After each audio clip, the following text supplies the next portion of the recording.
Bonjour à tous, camarades et citoyens, camarades et citoyennes. Alors aujourd'hui, on va aborder la question du racisme et de l'antiracisme. Question qui aujourd'hui est assez épineuse vis-à-vis de ce qu'est devenu la gauche aujourd'hui. Une gauche qui, pour moi, n'est plus vraiment de gauche. En fait, si vous sortez, comment dire, étant donné, disons, le niveau intellectuel de certains militants, ou le niveau culturel, au niveau de culture politique, c'est pas forcément un niveau intellectuel, ou le niveau de dogmatisme aussi, c'est pas forcément une question de culture ou d'intellect. Certains militants, ça peut être du dogmatisme. En tout cas, le niveau de gauchisme, dans le sens, le gauchisme dans le sens où le critiquait le camarade Lénine, le niveau de gauchisme d'infantilisme gauchiste de certains militants, type certains militants du PCF ou de LFI ou de je ne sais quel organe de gauche, qui ça peut être le PS, le NPA, ou ce que vous voulez.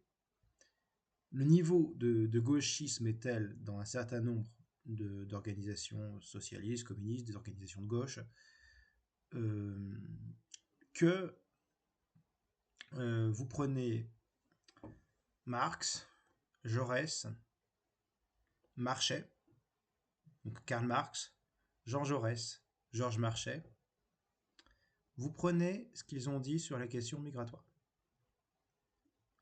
Mot pour mot, hein, gros, ou à la chose dans son esprit, parce que chez Marx c'est un peu plus complexe si on regarde les passages du Capital employés, mais sur la question migratoire.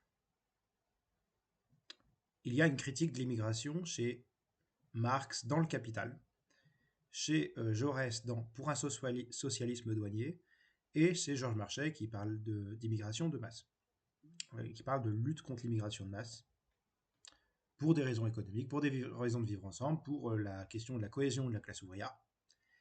Eh bien, le mec LFiste lambda d'aujourd'hui va vous sortir un truc du genre ouais, mais ils sont racistes, ils sont pas racistes par hasard.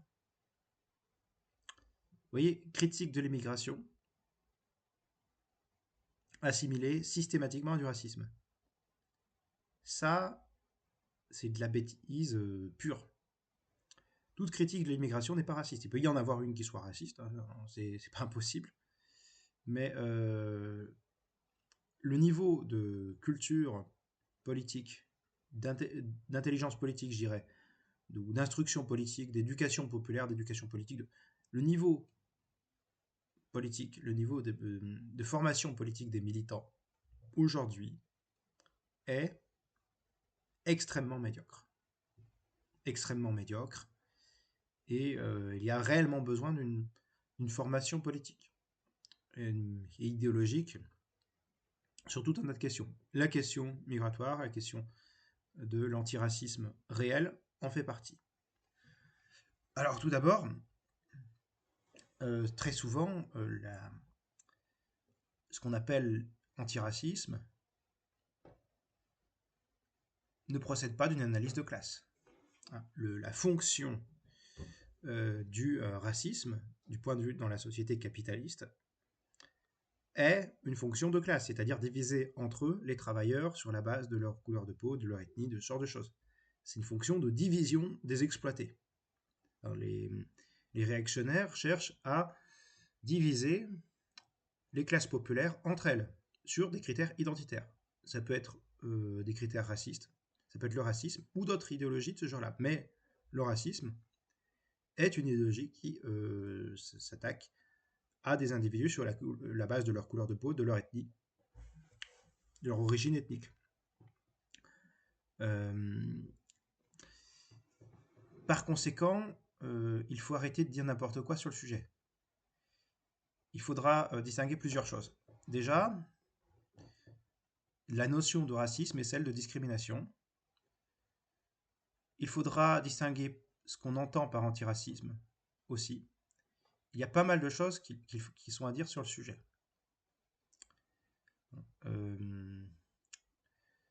Donc, il y a une fonction de classe.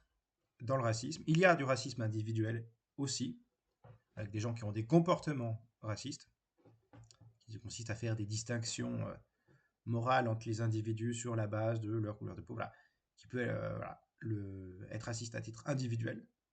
Il y a une fonction de classe qui est celle de la bourgeoisie qui a besoin de diviser les travailleurs entre eux et qui cherche par diverses manières, par divers moyens à instrumentaliser le racisme, à créer ou à instrumentaliser du racisme pour diviser au maximum les travailleurs entre eux.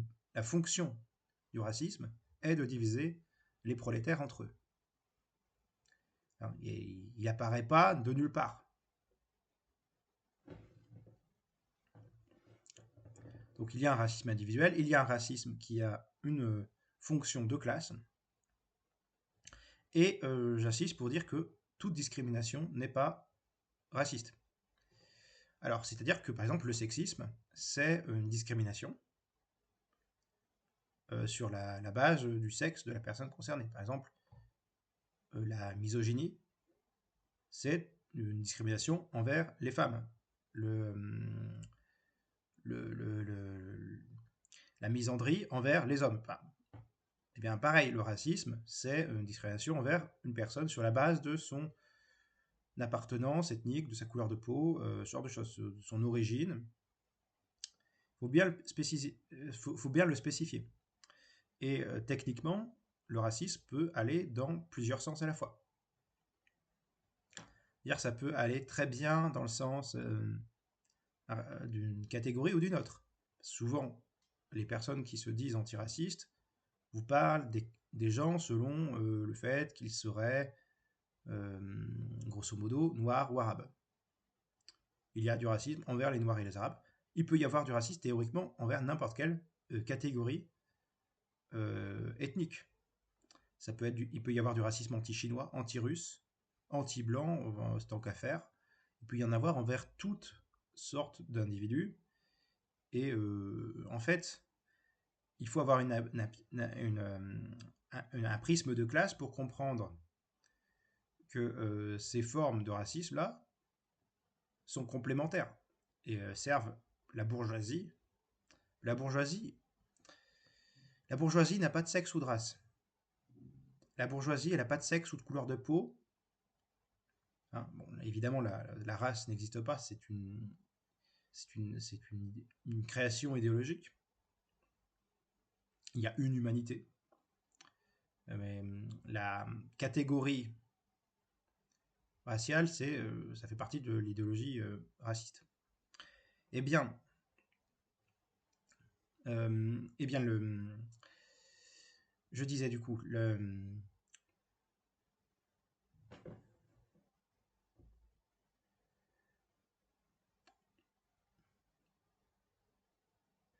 la bourgeoisie cherche en fait à diviser les prolétaires entre eux de tous les côtés. Peu importe que vous soyez blanc, noir, homme ou femme, homo, hétéro, la bourgeoisie, c'est pas vraiment son intérêt n'est pas là-dedans. Alors, il y a des fractions de la bourgeoisie qui croient à ces thèses-là, à des thèses racistes ou sexistes ou ce que vous voulez.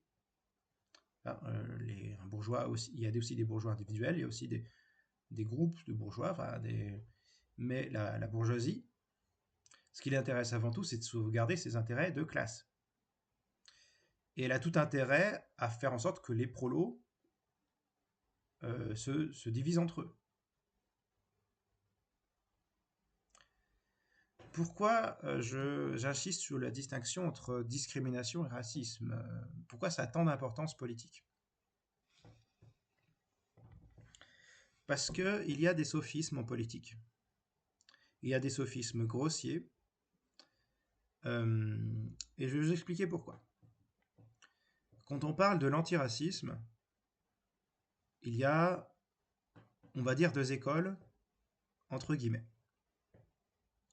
Il y a l'antiracisme historique de la gauche, celui de l'universalisme républicain, entre autres. Enfin, celui de l'universalisme républicain. Il y a l'antiracisme universaliste qui considère que il y a une seule et même humanité, qui défend une égalité morale entre les hommes, indépendamment de la couleur de peau. Et il y a l'antiracisme, entre guillemets, décolonial, prônu par les décoloniaux indigénistes, parmi les indigénistes et les postmodernes. Alors qu'est-ce que c'est? En fait, en réalité, ce qu'on appelle antiracisme décolonial, c'est tout sauf un antiracisme. C'est quand je disais qu'il y avait du racisme anti-blanc, eh bien c'est exactement ça. Ce sont des gens qui, au nom du fait qu'il y a un passé colonial, qui au nom du fait qu'il existe un passé colonial dans les pays comme la France, vous parlent de faire des réunions interdites aux blancs ou ce genre de choses. Vous parlent de blancs et de racisés. Ce qui n'est en aucun cas émancipateur pour les uns ou pour les autres. Ça divise les prolos entre eux sur la base de leur couleur de peau. Ça maintient un sentiment de défiance entre les prolos sur la base de leur couleur de peau. En tout cas, ça vise à faire cela. En ça, c'est extrêmement négatif. Ça a explicitement pour but de faire ça. Il y a un esprit de revanche vis-à-vis du colonialisme qui est dans cette idéologie-là. C'est-à-dire un esprit de revanche qui considère que les prolos blancs sont responsables de ce que fait le patronat. Les prolos qui vivent au fin fond de la campagne ou qui sont exploités par leur patron à l'usine, ils n'ont absolument rien à voir avec les patrons qui sont à l'origine des pratiques coloniales. C'est le patronat qui est à l'origine des pratiques coloniales, pas les blancs en général ou je sais pas quoi. Enfin, on passera sur le fait que ces gens-là vous parlent du monde arabo-musulman et africain qu'ils opposent à ce qu'ils appellent la blanchité. Que ces gens-là sont passablement antisémites, qu'il y a plus ou moins quelques islamistes parmi eux, et fréristes. Ce genre de choses.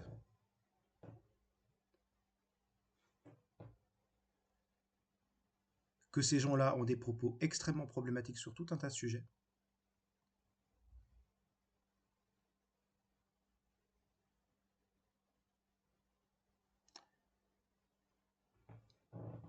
On pense par exemple à des gens comme Ouria Boutelja qui ont décrit que des idées nauséabondes comme quoi un homme arabe qui ferait son coming out, qui se déclarait homosexuel, selon elle, nuirait à la virilité de la communauté arabe. Rien que ça. Ah oui, on passera sur le fait que la traite négrière, l'esclavage des populations africaines, n'était pas le fait des seules populations européennes, mais aussi du monde arabo-musulman. Il y avait une traite dans le monde arabo-musulman.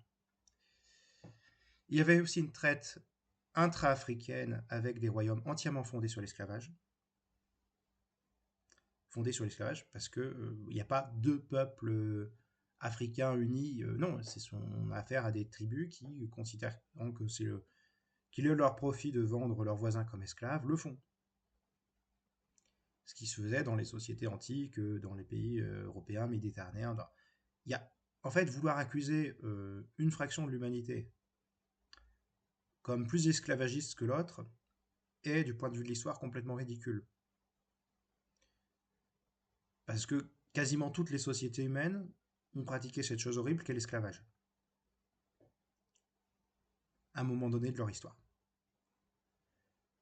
À des degrés différents, avec des moyens différents, mais l'ont fait, néanmoins. Bon, la différence, c'est que s'il y a une histoire, dans les deux cas de l'esclavage, de la traite négrière, dans le cas du monde européen et arabo-musulman, La différence, c'est que dans le monde arabo-musulman, un certain nombre d'esclaves étaient eunuques. Donc, lorsque vous avez des esclaves eunuques, il n'y a pas vraiment de mémoire de l'esclavage. Lorsque vous avez affaire à des esclaves qui sont châtrés. Quick.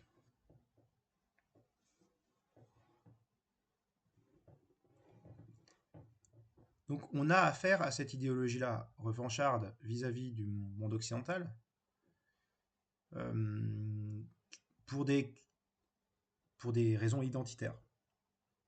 Ce sont des gens qui refusent l'universalisme, qui vous sortent des délires absolument abracadabrantesques, comme quoi l'universalisme serait un truc de blanc. Hein.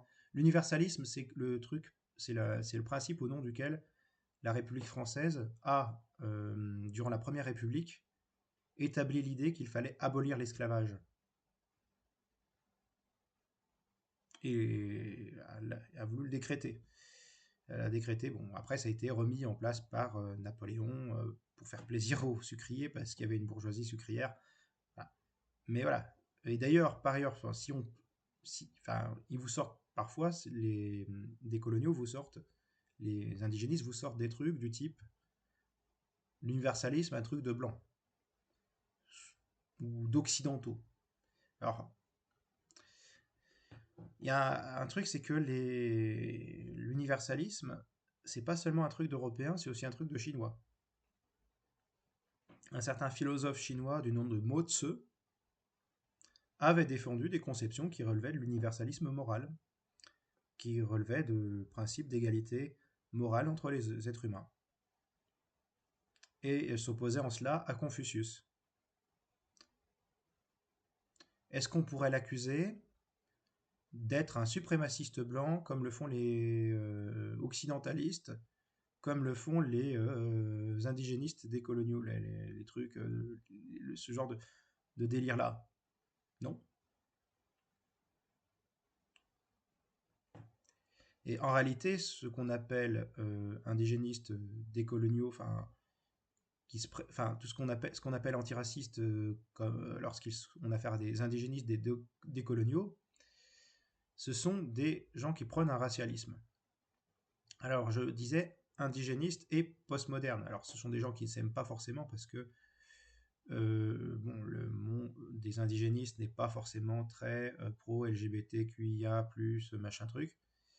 N'est pas forcément très progressiste inclusive. Mais vous avez du côté woke, intersectionnel, le même genre de vision, comme quoi l'universalisme, ça serait oppresseur, les minorités, machin truc. Vous avez ce genre de délire-là. Et vous avez des gens qui, de la même façon qu'ils vous parlent de théorie du genre, pour nier le sexe biologique, vous parlent de race sociale, de la même façon que l'extrême droite parle par ailleurs de race biologique. C'est-à-dire que ce que l'extrême droite justifie au nom d'une pseudo-sociologie, d'une pseudo-biologie, ce que l'extrême droite justifie au nom d'une pseudo-biologie, et ben cette pseudo-gauche faite d'intersectionnels, souvent de milieux petits bourgeois, eh bien, va au nom d'une pseudo-sociologie défendre plus ou moins le même genre de délire. Catégoriser l'humanité selon des critères raciaux, selon des critères ethniques, divisés selon l'ethnie, la couleur de peau, les êtres humains entre eux, entre blancs et racisés, comme ils disent. À partir de là, vous n'avez pas de quoi unir les prolétaires. Je fais cette distinction. Mais pour en venir au schmilblick avec ce que je disais sur les discriminations, parce que on pourra considérer que ces gens-là, dont je viens de parler, pseudo-antiracistes, indigénistes et postmodernes, eh bien, bon, font des discriminations, et font des discriminations, entre guillemets, veulent faire des discriminations, entre guillemets, positives. Ils veulent faire des espaces non mixtes, des quotas, ce genre de choses. Des politiques de quotas, d'espaces non mixtes, non-mixité inclusive, ce qui est complètement abracadabrantesque, mais bon, c'est... Mais Mais du coup, pourquoi j'insiste sur la question des discriminations? Parce que je vais insister sur le sophisme parmi les indigénistes du côté frériste qui existe parmi ces gens-là. Parmi ces gens-là, il y a une tendance au frérisme, à l'islamisme, et à considérer, en considérant que on pourrait être raciste envers des religions. Le concept d'être raciste envers des idées est quand même assez, assez osé. C'est-à-dire qu'ils vous sortent le discours sur l'islamophobie. C'est le discours des islamistes, c'est que tu t'opposes à un intégriste religieux qui est l'islamisme, qui est l'entrée d'un islam politique, d'un islam dans la sphère politique, hein, dont qui, par ailleurs, pour nos amis intersectionnels, pour nos amis woke, progressistes, inclusifs, ne l'est pas inclusif du tout. Tout dépend après c'est la fameuse inclusivité à géométrie variable. Bon. Eh bien, il n'y a qu'à voir certains textes sur les femmes, sur les homosexuels, sur tout un tas de personnes faisant partie d'édites minorités. On va voir que ce soit le christianisme ou l'islam, vous n'avez pas forcément le discours les plus gentils du monde sur ces sujets-là. Eh bien, ils vous sortent le sophisme de l'islamophobie, de vous dire que si vous critiquez l'islam, vous êtes raciste car islamophobe. Donc, ils confondent de critique des idées et critique des personnes, et ils considèrent qu'on peut être raciste envers une religion. Ils considèrent que le fait d'être musulman, chrétien, c'est une attaque sur la couleur de peau ou l'ethnie. Bon, il y a des arabes chrétiens, juifs ou athées, apostats. D'ailleurs, pour les personnes athées ou apostates, ils ont tendance à fuir hors des pays où s'exerce la charia pour rester en vie. Hein. Et l'habileté de l'argument, c'est de dire, oui, historiquement, il y a eu du racisme avec les nazis et l'antisémitisme. Et donc, nous sommes les nouvelles victimes de l'antisémitisme, nous musulmans. Avant, il y avait les juifs, aujourd'hui, il y a les musulmans. C'est ça le discours, c'est antisémitisme historique. Il y a eu historiquement l'antisémitisme. Il y aurait aujourd'hui l'islamophobie. Et donc, une personne qui critique l'islam est raciste de la même façon qu'il y a eu de l'antisémitisme historiquement. C'est un peu tordu sur le concept. On va expliquer plus en détail pourquoi. Bon, déjà, c'est parce que l'islamophobie, c'est un terme inventé par les islamistes pour discréditer leurs opposants, par les fréristes.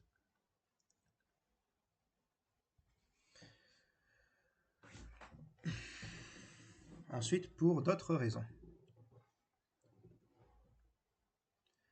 On ne peut pas être raciste envers une religion, il faut le préciser. Alors, déjà, on ne peut pas être raciste envers une religion. Dans le cas de l'antisémitisme, a une histoire. Et dans cette histoire-là, on eut un passage d'un anti-judaïsme à un antisémitisme au sens propre. C'est-à-dire que historiquement, les juifs ont été persécutés d'abord pour des raisons religieuses, puis avec des mouvements comme le nazisme, il y a une biologisation de l'antisémitisme, du coup de l'anti-judaïsme. C'est-à-dire qu'avant, ils étaient persécutés en tant que pour leurs idées religieuses, puis ils ont été assimilés à une ethnie, ce qui est complètement contestable du fait que les populations de la diaspora israélienne, la diaspora juive originelle, avec le dispersement depuis, depuis l'invasion romaine, avec le dispersion de la diaspora juive hébraïque par les Romains, qui date quand même depuis au moins 2 millénaires. Et bien, entre-temps, les populations qui vivaient là-bas, si on était dans des diasporas, elles ont eu bien le temps de se mélanger avec les locaux. Et il y a pu y avoir historiquement des conversions. Il n'y en a peut-être pas eu assez peu parce que c'est très compliqué de devenir juif du point de vue des rites. Et parce que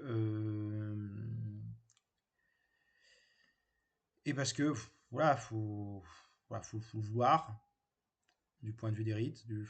C'est compliqué.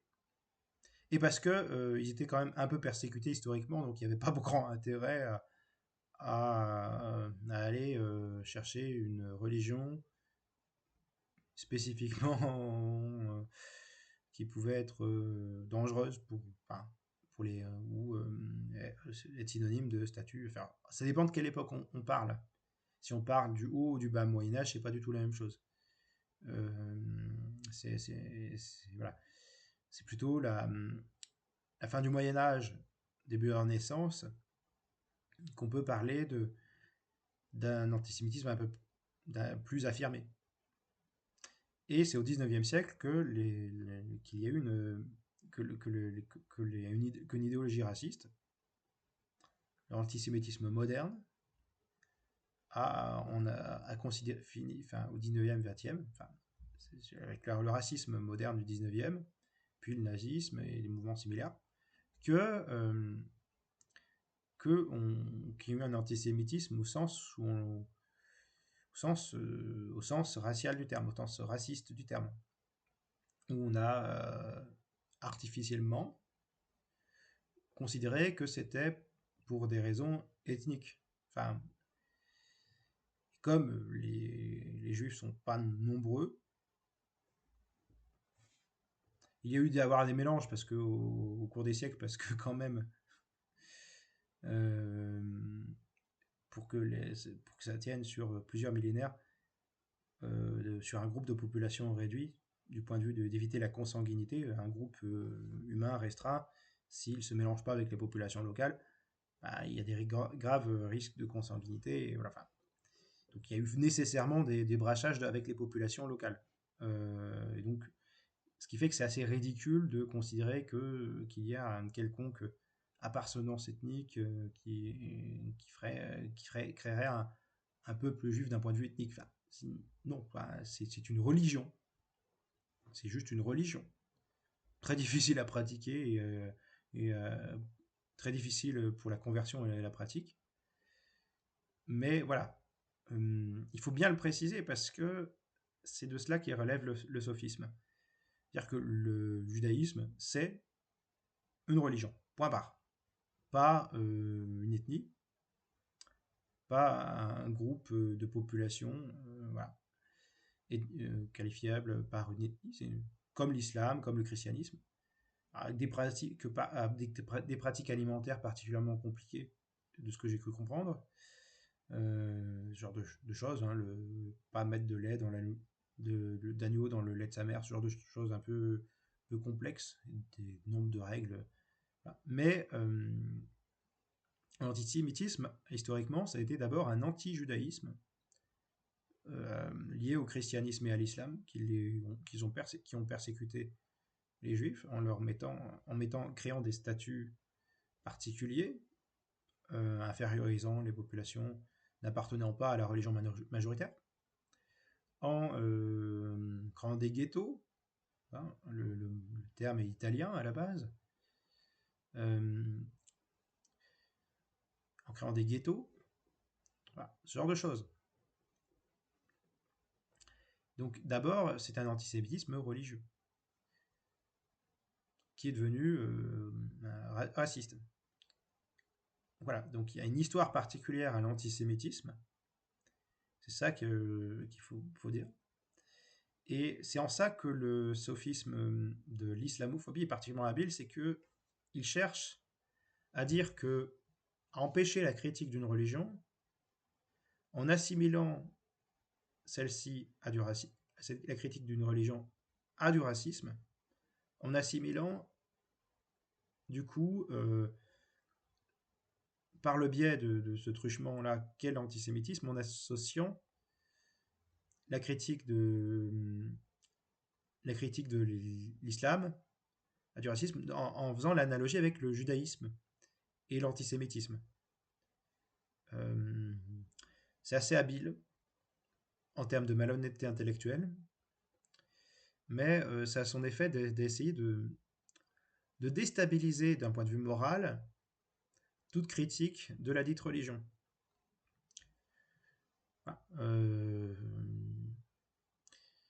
Et très souvent, c'est assez marrant parce que c'est pas souvent des personnes qui sont très philo-sémites. Au contraire, c'est plutôt certaines tendances. Il y a certaines tendances à l'antisémitisme chez ces gens-là. Certains de ces gens-là, certains de ces militants-là sont tendance à l'antisémitisme. Mais ils vont dire, ouais, mais c'est antisioniste. Le sionisme et l'antisionisme et l'antisémitisme, ce n'est pas la même chose.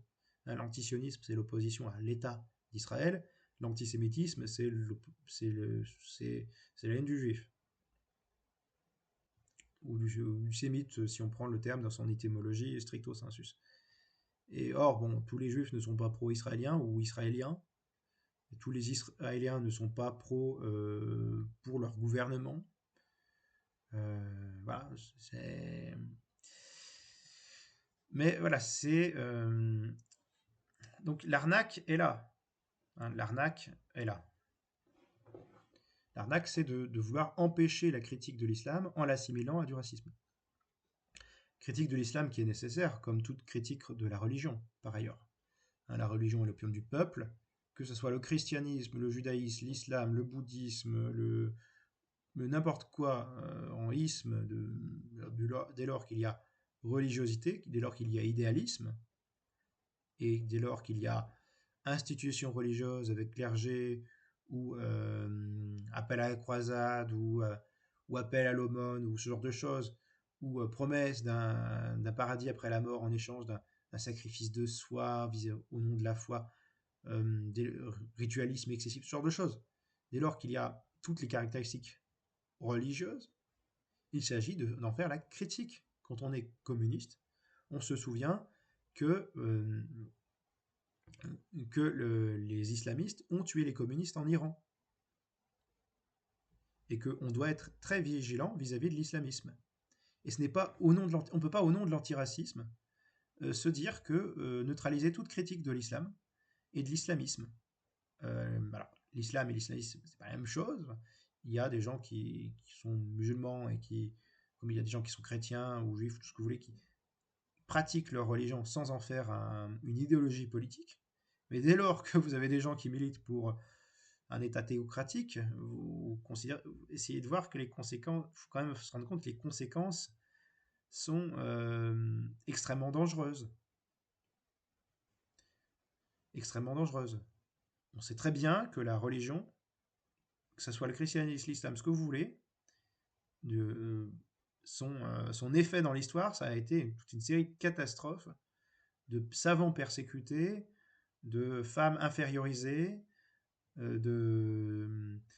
d'homosexuels violentés, de savants persécutés, de démocrates persécutés, de communistes, de socialistes persécutés, de républicains, de démocrates persécutés, de socialistes et de communistes persécutés. Vous avez de tout ce qui est libre pensée, dès lors qu'à la religion au pouvoir, eh bien, c'est largement étouffé. Hein. Donc on ne peut pas continuer à faire la politique de l'autruche au nom d'un fou antiraciste qui est en réalité profondément raciste.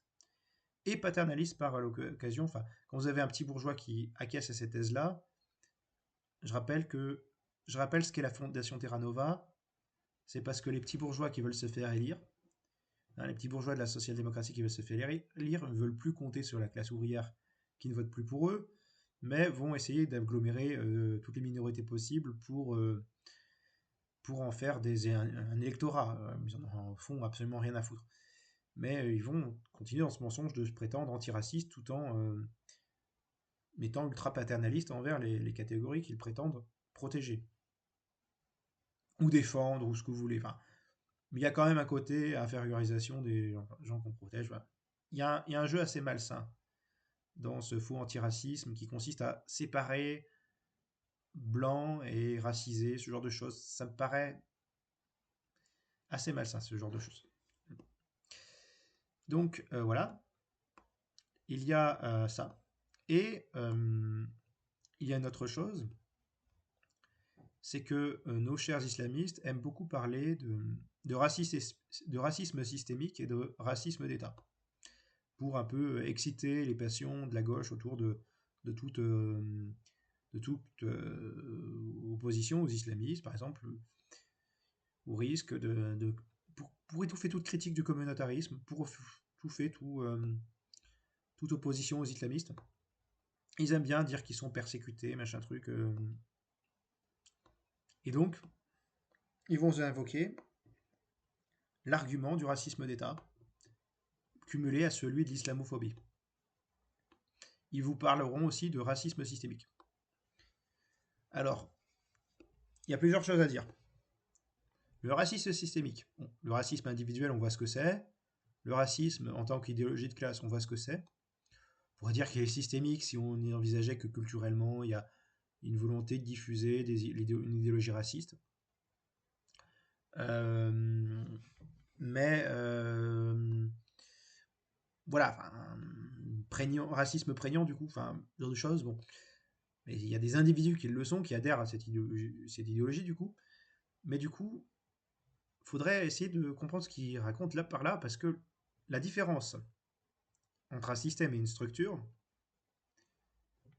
c'est que une structure, c'est relativement clairement établi, structuré. Enfin, une structure, c'est relativement plus solide du point de vue de l'organisation, du point de vue de la forme, qu'un système qui, par définition, est un ensemble beaucoup plus souple qu'une structure. Là, je fais de la sémantique, mais savoir son importance. Donc, en fait, techniquement, cette notion, quand c'est systémique, comme c'est relativement souple, que ça représente un ensemble, mais assez vague, théoriquement, on pourrait y mettre quasiment tout ce qu'on voudrait mettre sans avoir à s'expliciter en termes de précision et de fait. C'est ça, c'est un peu ça le danger. C'est qu'on puisse dire absolument n'importe quoi en disant oui, mais c'est systémique. J'ai fait une étude d'ensemble avec des chiffres, des stats, j'ai sélectionné un ensemble de populations, et voilà, c'est systémique, donc si t'es pas d'accord avec moi, bah, tu fais partie, c'est que tu as un biais systémique, ou je sais pas quoi, enfin, ou que tu es dans la catégorie systémique. Bon, on voit plus vraiment les individus en tant que tels, on fait des généralités abusives au nom du fait qu'il y aura des systèmes de domination. Bon, bref, on n'y comprend plus rien, et en fait, c'est le but. C'est d'en tenir un flou pour pouvoir agiter les gens dans n'importe quel sens. Et il est aussi question chez certains de ces individus de nous parler de racisme d'État. Bon, alors, du coup, le racisme d'État, ça serait quoi? Moi, je suis désolé, mais on vit en France, on ne vit pas aux États-Unis. Il n'y a pas de loi qui spécifie des choses spécifiquement sur la couleur de peau ou l'ethnie de tel ou tel individu. Il n'y a pas de loi qui fait une différenciation du point de vue de la couleur de peau ou de l'ethnie associée à un individu. Les seules discriminations elles sont de fait, elles sont liées plutôt au capital en fait. Et selon le capital, en réalité, ta couleur de peau n'importe assez peu, hein, pour un capitaliste, du point de vue du capitalisme, la société capitaliste dans laquelle on vit. Ce qui importe, c'est pas tant ta couleur de peau ou ta sexualité ou ce que tu veux, ou le fait d'être un homme, une femme, d'être de telle ou telle orientation sexuelle, de telle ou telle origine ethnique ou couleur de peau, ça, du point de vue de la société capitaliste dans laquelle on vit, les discriminations qui se font de fait, elles sont essentiellement faites sur une chose, c'est sur la base du pognon, de la classe, des moyens de production, des moyens de la domination économique. Donc, et on a des gens qui nous parlent de racisme d'État. Bon, il n'y a pas de loi spécifique, on n'est pas aux États-Unis. Donc, moi, je pourrais comprendre qu'on me parle de racisme systémique ou de racisme d'État dans le cadre des États-Unis. Dans le cadre des États-Unis, à l'époque de la ségrégation, on peut clairement parler de racisme d'État, puisqu'il y a une division de l'espace social selon la couleur de peau. Il y a des lois spécifiques. Enfin, si on parle de l'esclavage spécifiquement pour une couleur, bon, il y avait des esclaves qui n'étaient pas forcément en fonction de leur couleur de peau. Mais si on parle des États-Unis et de la ségrégation, je comprendrais le terme racisme d'État. Et si je peux même comprendre pour une période post-ségrégation, dans laquelle la ségrégation a marqué les esprits, et dans laquelle il y a des reliquats éventuellement voilà, de ségrégation, qui sont censés quand même euh, s'éteindre peu avec le temps. Euh, mais voilà. Mais le truc, c'est que ça ne marcherait que si on était aux États-Unis, ce genre d'explication. Ce genre d'explication, ça marche qu'aux États-Unis. Aux États-Unis, vous avez un modèle de société fondé sur la coexistence de communautés qui cohabitent les unes à côté des autres. Vous avez un modèle de société communautariste qui s'explique par l'histoire particulière des États-Unis. En France, vous avez un modèle universaliste où la nation n'est pas fondée sur l'ethnie, mais sur un projet politique, sur un projet de citoyenneté. Donc, vous n'avez pas du tout les mêmes conceptions qu'aux États-Unis en France. C'est par ailleurs, aussi certains des individus qui nous parlent de racisme d'État ou de racisme systémique nous invoquent une police raciste. L'idée de police raciste. Je veux bien qu'on fasse des accusations sur la police, mais il me semble pas qu'elle soit raciste. Bon, alors, quand on parle de la police, elle est évidemment divisée en plusieurs branches. Selon le cas, si on parle du GIGN, des CRS, du RAID, de la police municipale, de la police nationale, etc., etc., vous n'avez pas tout à fait les mêmes missions de police qui sont effectuées, les mêmes raisons éventuellement d'en vouloir à la police si vous en voulez à la police.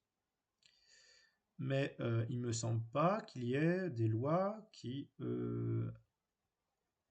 amènent à un recrutement spécifique de personnes dans la police. Il me semble qu'au sein de la police française, vous avez des hommes, des femmes, des blancs, des noirs, des asiatiques, des homos, des personnes hétérosexuelles, des personnes homosexuelles, que voilà, vous avez en termes de critères, qu'il n'y ait pas de critères, ni de critères, qu'il n'y ait pas de critères discriminatoires pour y rentrer. Enfin, éventuellement peut-être la qualification ou la qualification par des diplômes, faire une licence de droit ou être habilité à tirer avec une arme ou avoir un bon état de santé psychologique, ce genre de choses, sur la base de la compétence, comme dans n'importe quel système plus ou moins méritocratique. Euh, mais il me semble pas que ça soit. Voilà.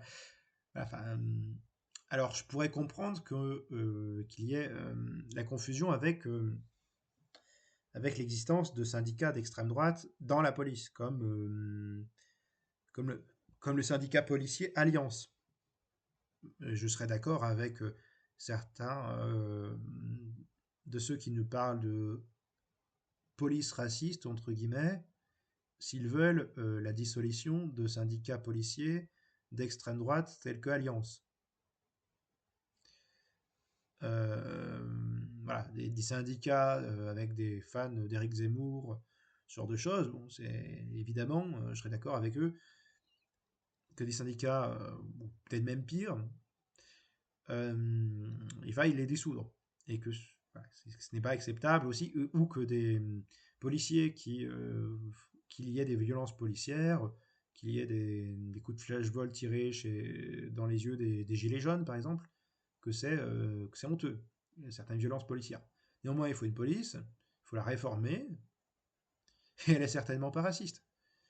En fait, si vous voulez, si on regarde la police française, je suis désolé de le dire à ceux qui me parlent de police raciste, mais elle est beaucoup plus proche des Village People que des Gudards. Enfin, faut quand même pas déconner. Euh, la police française est plus proche des Village People que des Gudards.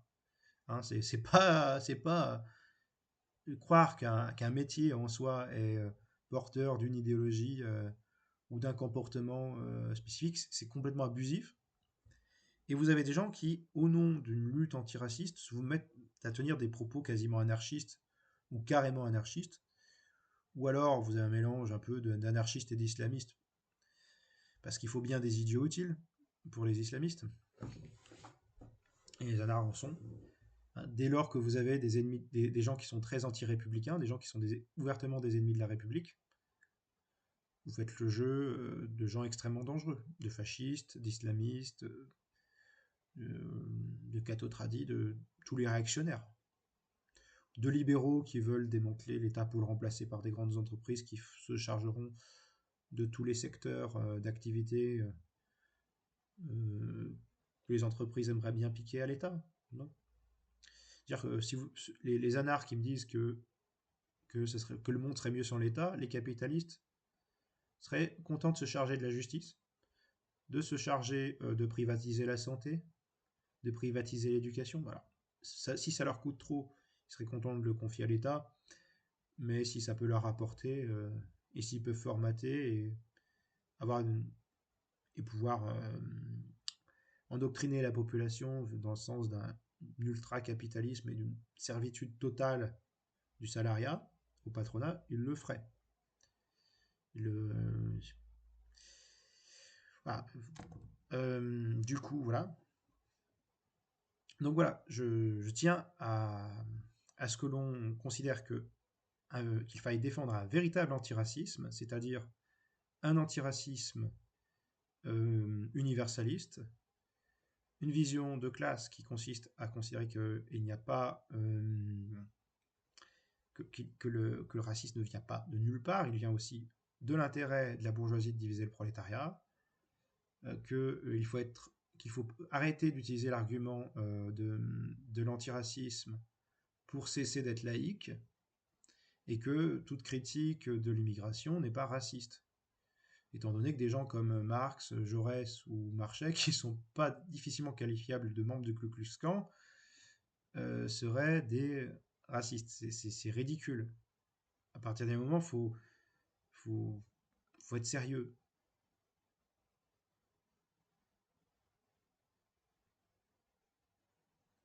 Sur ce, camarades et citoyens, prenez soin de vous. Raison, égalité, solidarité ou la mort, nous vaincrons.